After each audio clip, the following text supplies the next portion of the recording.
썰전 특집.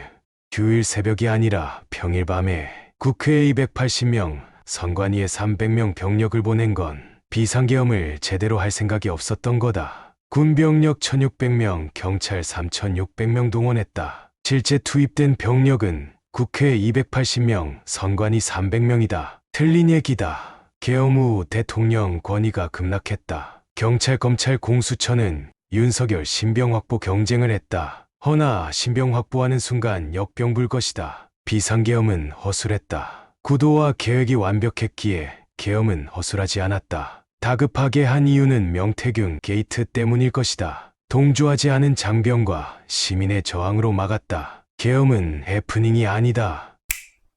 윤석열이 변호사 선임계를 제출한 건 공수처 2차 체포영장 집행을 피하려는 거다. 윤석열이 공수처 체포영장에 응하지 않은 이유는 공수처는 내란죄 수사권이 없기 때문이다. 공수처는 내란죄가 아닌 형법 123조 직권남용으로 수사할 수 있지만 직권남용은 대통령 재직 중에 기소할 수 없다. 그런데 경찰, 공수처, 국방부가 공동조사본부를 만들었다. 무슨 근거로 만들었는지 모르겠다. 공수처의 1차 체포영장이 서울중앙지방법원에서 기각됐다는 말이 있다. 그리고 서부지방법원에서 영장 발부한 판사는 진보 성향 판사 모임인 우리법연구회 출신이다. 오동훈 공수처장이 윤석열 체포영장을 처음 청구한 건 서부지방법원이다. 서부지법의 3개의 재판부가 체포영장이 적법하다고 인정했다. 이는 공수처가 내란죄 수사권이 있다고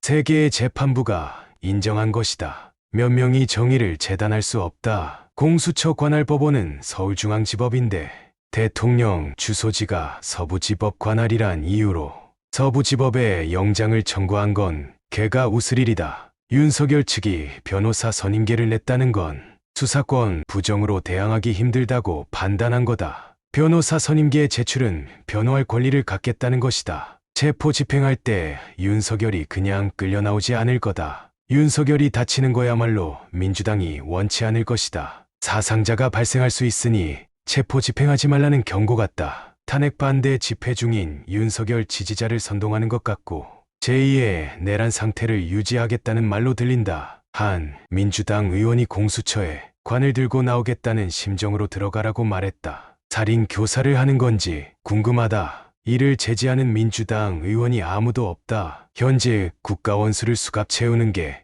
국격 회복인지 묻고 싶다. 윤석열은 직무정지된 대역죄인일 뿐이다. 국회 과반수란 이유로 민주당이 이러는 건 다수의 폭정이다. 민주당은 특검 탄핵 이런 식이다. 내란죄를 뺀 이유는 공직선거법 위반 혐의로 재판 중인 이재명이 선고 전 조기 대선을 치르려는 것이다. 이재명 항소심 첫 재판일은 1월 23일이다.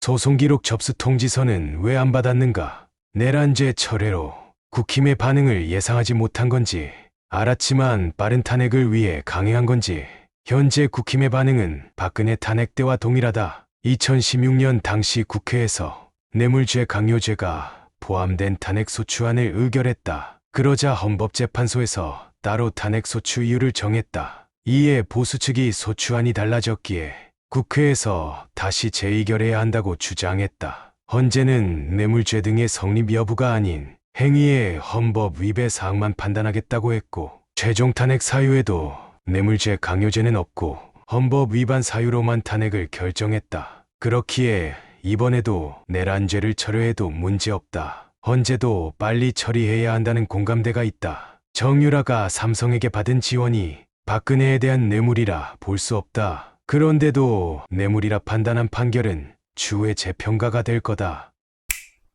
내란죄 여부 쟁점은 국헌문란의 폭동이다. 허나 평온하게 비상계엄 해제를 의결했고 윤석열도 반발 없이 수용했다. 비상계엄 시에도 국회는 보호받아야 한다. 근데 이번 포고령 1호에는 국회와 지방의회의 정치활동을 금한다고 적혀 있었다. 이 자체가 내란죄다. 헌재가 계엄 선포 국무회의록을 요구했지만 안 주고 있다. 유신 포고령조차도 국회 얘기는 없다. 박정희나 전두환보다 나쁜 거다. 포고령 문구를 빌미로 내란죄를 주장하기엔 빈약하다. 결국 해제에 순응했는데 그게 내란인가? 내란은 결과범이 아니다. 성공한 쿠데타는 장기 집권한다. 시간이 흘러 민주화가 된 후 내란죄를 판단할 수 있다. 실제 계엄에 성공했다면 유혈 사태가 발생했을 수 있다. 윤석열은 체포의 채자도 안 꺼냈다고 한다. 윤석열 수사와 관련해 곽종근 특수전 사령관 등의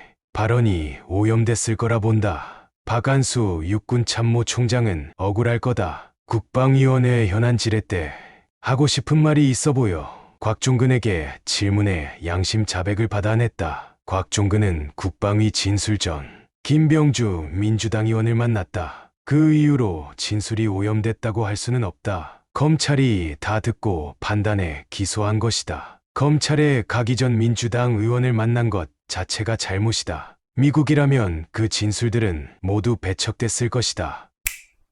정의는 강자의 이익이 되어선 안 된다. 윤석열 즉시 파면 사유는 넘쳐난다.